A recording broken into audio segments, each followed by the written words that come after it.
এই সরি বুঝছো, আজকে না একটা মিটিং ছিল, এজন্য একটু লেট হয়ে গেছে। প্লিজ সরি সরি, বুঝছো? আচ্ছা, ঠিক আছে, তাড়াতাড়ি খাবার দাও, ক্ষুধা লাগছে, খাবো। এখনো তো রান্না করি নাই আমি।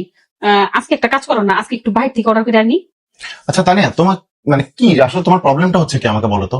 তুমি এক চাকরি নিয়ে এমন একটা ভাব করতেছো, তুমি তো কোনো কিছু ব্যালেন্সই করতে পারতেছো না। তুমি কিসের জন্য চাকরি করতেছো? এই যে দেখো ঘরটা মানে কি অগোছালো অবস্থায় আছে, কোনো কিছু ব্যালেন্স করতে পারতেছো না। ঘর দৌড় সংসার কোনো কিছু তুমি ম্যানেজ করতে পারতেছো তুমি না। তো একটা রান্নার বুয়াও রাখতে দিতেছো না।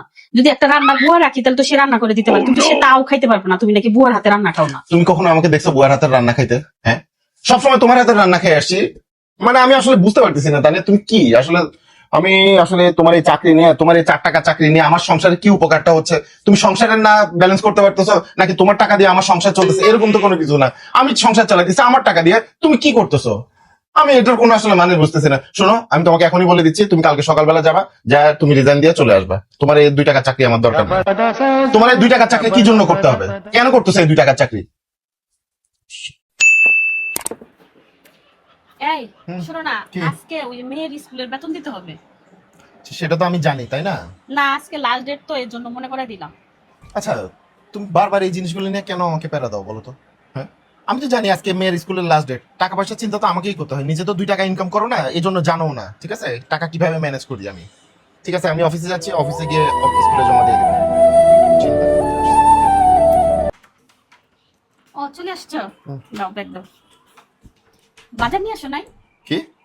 আজকে তো বাসায় বাজার শেষ হয়ে গেছে, তোমাকে বলছিলাম বাজার নিয়ে আসার জন্য। আচ্ছা, তুমি সমস্যা কি আমাকে বলো তো? হ্যাঁ, তুমি এত বাজার 2 দিন পর পরই বাজার আনি, তুমি বাজার দিয়ে করো কি? আজকে আবার কি শেষ হয়ে গেছে? তেল শেষ হয়ে গেছিল, বলছিলাম তেল আনার জন্য। আচ্ছা, তুমি তেল কি মাথায় দাও না আর হচ্ছে খাও? হ্যাঁ, 2 দিন পর পরই তোমার বাজার আনতে হয়, বাজার শেষ হয়ে যায়, বাজার শেষ হয়, কতগুলো টাকা দিয়ে বাজার করি, তারপরে তোমার হয় না? নিজে তো 2 টাকা ইনকাম করো না, জানো না টাকার মর্ম কি? খালি বললেই হয়ে গেল। পারবো না এখন, কালকে আসার সময় নিয়ে আসবো। ও, এই জামাটা তো অনেক সুন্দর। 2,000 টাকা দাম। আমি যদি এই 2,000 টাকার জামার কথা তাকে বলি, সে আমাকে এক গাদা কথা শোনাবে। কিনে তো দিবেই না, উল্টা এত কথা শুনতে হবে। না থাক, অর্ডার করবো না। ওহ, আজকে যদি 2,000 টাকা আমার কাছে থাকতো তাহলে এই জামাটা অর্ডার করতে পারতাম।